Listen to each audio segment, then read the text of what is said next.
इन्होंने पहले केस किया था कि जी ये क्वैश कर दें, ये तो चार्ज बनता ही नहीं। चार्ज इसलिए नहीं बनता कि जी साइफर को जब वजीर आजम काबीना के जरिए डिकोड करके कहे कि ये खुफिया नहीं रहा तो वो खुफिया नहीं रहा। हाँ। अच्छा, अब लिहाजा उनके खिलाफ ये केस बनता ही नहीं है। अब बड़ी सीधी सी बात है, बेसिक है। मैं तो कानून की मुबादियात से मैं और आप तो खैर माशाल्लाह आप तो उसके तालिब इल्म हैं और लाइसेंस भी है आपके पास, लेकिन ये दो मुख्तलिफ इशूज हो जाते हैं ना। एक ये है कि जी ये मुकदमा ही बेबुनियाद है। अच्छा, आज आप हमें एक बात तो बताएं, मुझे और मेरे सुनने वालों, आपने ये गुर और फन कहाँ से सीखा कि अच्छी खबर में से भी बुरी इतला निकाल लेते हैं आप? यार बात ये है कि मैंने सिर्फ एक बात जर्नलिज्म में सीखी है कि लोगों को झूठी तसल्लियां नहीं देते हैं। ये मैं इसको गुनाह समझता हूँ। मैं बतौर सहाफ़ी इसको गुनाह समझता हूँ कि लोगों को झूठी तसल्ली दी जाए। अब इसमें मैं ये रिलीफ मानता कि आज सुप्रीम कोर्ट कहती कि जी हाँ ये बहुत अर्जेंट नौयत का मामला है, एक बंदे को खामखा घेरा जा रहा है, तो हम इसकी रोजाना की बुनियाद पर समाअत करेंगे। जमानत का मामला ना, रोजाना की बुनियाद पे जमानत के मामला तो नहीं चलते ना सर, आपको भी पता है इस बात का। ट्रायल थोड़ी हो रहा है कि रोजाना की बुनियाद, कोई एक मुझे रेफरेंस देंगे। आपको नंदियाल साहब की दी हुई जमानत नहीं याद आई कि ले आओ कल ही पेश करो? कैसे आई? और वो भी किससे? एहतसाब की कैद से। कैसे? वन में के यूं गैर मुल्की हेड ऑफ स्टेट की तरह तशरीफ लाए थे। When good to see you हुआ था। ठीक कह रहे हैं, बट अब जमाना बदल गया। हाँ, बट उन्होंने इनकार नहीं किया। उन्होंने कहा कि इस दरखास्त में इतनी जान है कि नोटिस जारी कर दिए जाएं ताकि उनको सुना जाए। अदनान माय डियर, मेरे प्यारे, मैं आपसे यही दरखास्त कर रहा हूँ, इल्तिजा आपकी खिदमत में यही समझाने की कोशिश कर रहा हूँ। सर आप भी तो बाजिद हैं कि खान साहब की लीगल टीम उनकी दुश्मन है और उन्होंने घड़ास मचाया हुआ है हर तरफ। मैं बिल्कुल बाजिद नहीं हूँ, मैं ये महसूस कर रहा हूँ कि ये मुनासिब अंदाज में, और मेरी बदकिस्मती ये है कि मेरे जो शुकूक शुबहात और खदशात वो वक्त के साथ साथ दुरुस्त साबित हो रहे हैं। चेयरमैन साहब को तो रिलीफ नहीं मिल रही है। आपने कहा कि ये केस उनके गले पड़ जाएगा। अब देखें कल हाई कोर्ट का फैसला और आज सुप्रीम कोर्ट की ये कल क्या हुआ? कल यही हुआ है ना, असर नो होगा तो फायदा हो गया ना सर। तो यार नहीं हुआ ना यार, चार्ज अपनी जगह मौजूद रहा। या तो इस्लामाबाद हाई कोर्ट ने कल कह दिया हो जी ये तो मुकदमा बेबुनियाद है। नुसरत साहब दरखास्त बेबुनियाद की नहीं थी, जेल ट्रायल का नोटिफिकेशन। उसी दरखास्त में ये भी इस्तदा भी शामिल थी अदनान, कि आपकी मेमोरी को कुछ हो गया है यार। ये इस्तदा भी शामिल थी कि ये जज साहब जो है ये दुरुस्त नहीं है। हाँ वो था, बिल्कुल था। वो का नहीं, यही तो जस्टिस तारिक मसूद साहब ने ऑनरेबल ने जो फरमाया है वो ये कहते हैं कि यार आप लोग पहले तय कर लें कि आप लोग चाहते क्या है। क्या आप ये साबित करना चाहते हैं कि साइफर जो है वो खुफिया दस्तावेज नहीं रही थी जब साबिक वजीर आजम ने अपनी काबीना के साथ बैठ के कहा कि ये जो डॉक्यूमेंट है इसको हम पब्लिक कर रहे हैं, तो उसके बाद तो इन्वोक करने का बनता ही नहीं को तो सर ये तो मुकदमा ही गलत है। मुझे ये फील कभी कभी आती है आपसे बात करके कि साइफर का मामला इतना कॉम्प्लिकेटेड नहीं था जितना खुद चेयरमैन तहरीक इंसाफ की टीम ने बना दी। बाबू मैं आपसे वही अर्ज कर रहा हूँ, उसके बाद अदालती हवालों से आपका मामला ये चल रहा है, उसके बाद आप मुसलसल अफवाहें फैलाए चले जा रहे हैं कि जी जेल में उनसे मिलने अमेरिकी सफीर भी, वो क्या मतलब उसको कर्जा माफ करवाना है डोनाल्ड ब्लूम को, नहीं वाई इज ही।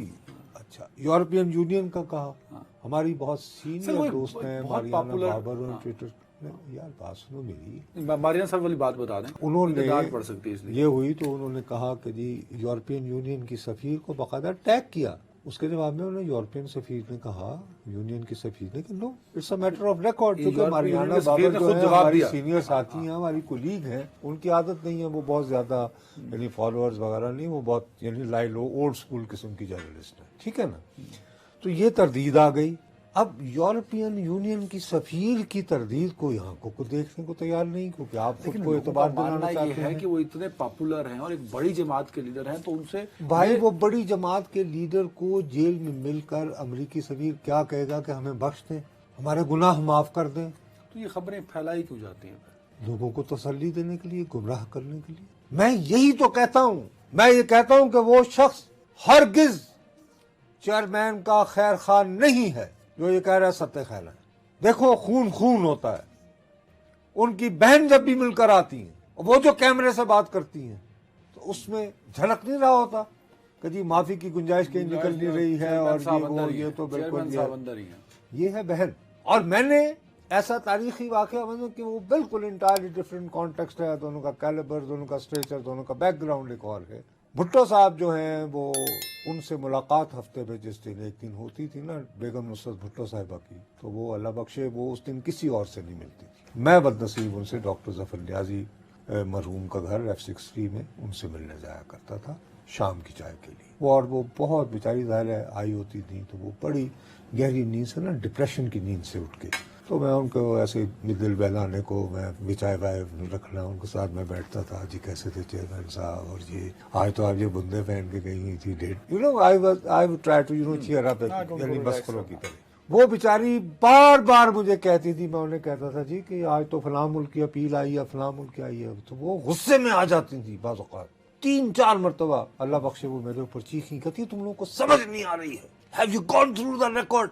जब से जनरल ज़ियाउल्लाह का है इसने एक रहम की दरखास्त नहीं मानी।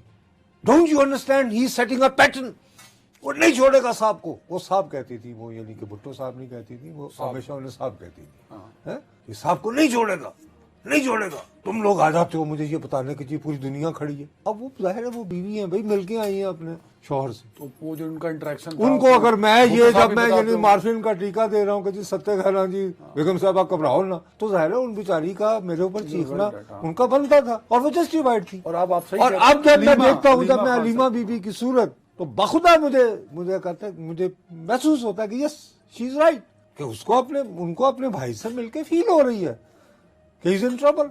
लीगल टीम खुशियां मना रही है और मुझ जैसे लोगों को ट्रैप कर लेती है। टीम का तो खैर बहुत ही, उनका तो देखो ना बात सुनो मेरे, तो 200 वकला को टिकट मिलनी है। अच्छा वो मरवत साहब जो है वो नायब सदर भी हो गए हैं, तो अब वो बांटने के टिकटें वगैरह ये वो, तो ये मकसद मैं वही अर्ज कर रहा हूँ। अच्छा आप मुझ जैसे कम अकल को तो तस्वुर करते रहे कि हम भी हैं आपकी तरह इंटेलेक्चुअल्स के लेफ्ट राइट बैठे यार कौन से दानश्वर बहरहाल सर, चलो दानिश्वरों के साए में तो बैठे ही है ना हम, जो कम अकल लोग हैं। अब मैं सादा सा इंसान ये समझता हूँ कि मैंने एक प्ली लेके गया, मेरी प्ली में मेरे हक में फैसला आया, तो मुझे खुशी मनानी चाहिए। तो ये हक में तो नहीं है। और नुसरत जावेद साहब, मैंने कहा मुझे जमानत चाहिए, कोर्ट ने कहा मंजूर, तो अभी तो नहीं हुई ना। अरे भाई नोटिस कर दिए, मेरे लिए खुशी की खबर है। आप कहते हैं नहीं, मैंने कहा कि कोर्ट ट्रायल जो है वो गैर कानूनी है नोटिफिकेशन पे, कोर्ट ने कहा यस यू आर राइट, मैं खुश हुआ। नुसरत जावेद कहता नो। भाई साहब मैं नाम लेकर शर्मिंदा नहीं करना चाहता। कल मुझे तहरीक इंसाफ के चंद बहुत संजीदा दोस्तों ने ये कहा कि जी हमें इशारे मिले हैं। अच्छा ये मैं कोट अन कोट बता रहा हूँ, मैं नाम लेकर शर्मिंदा नहीं करना चाहता, क्योंकि सहाफियाना मेरी अखलाकियात का तकाजा है कि उन्होंने ऑफ द रिकॉर्ड बात की तो ऑफ द रिकॉर्ड, नाम ऑफ द रिकॉर्ड बात तो बता रहे हैं। उन्होंने कहा कि जी हमें इशारे मिल रहे हैं कि ऑनरेबल चीफ जस्टिस साहब इस तासुर को दूर करना चाहते हैं कि वो चेयरमैन तहरीक इंसाफ के साथ को पर्सनल स्कोर सेटल करना चाह रहे हैं। तो हमें उम्मीद है कि इस हफ्ते सुप्रीम कोर्ट जो है वो जमानत दे देगा। हाँ उनकी गिरफ्तारी और तो मेरी सुन तो लो ना, अलबत्ता और इसका हुकूमत को भी अंदाजा है, इसीलिए वो तोशा खाना और ये वो इन केसेस में गिरफ्तारियां डाल के यकीनी बना रहे हैं कि सुप्रीम कोर्ट से, यानी हुकूमत को पूरा यकीन हो चुका है कि सुप्रीम कोर्ट से जमानत हो जानी है। भाई मेरे ये 3 तहरीक इंसाफ के बहुत संजीदा रहनुमाओं ने अलग अलग मेरे साथ बात की, जिनमें से एक साहब ने जो इस वक्त फिलहाल छुपे हुए हैं, पता नहीं आप किसी दिन वो इंटरव्यू देने नमूदार न हो बेचारे, उन्होंने एक ऐसे नंबर से टेलीफोन किया जो कि रिकॉर्ड में नहीं था, फिर उन्होंने किसी से फोन करवाया कि फलां साहब आपसे बात करना चाह रहे हैं, गल कर लो। हाँ, हाँ।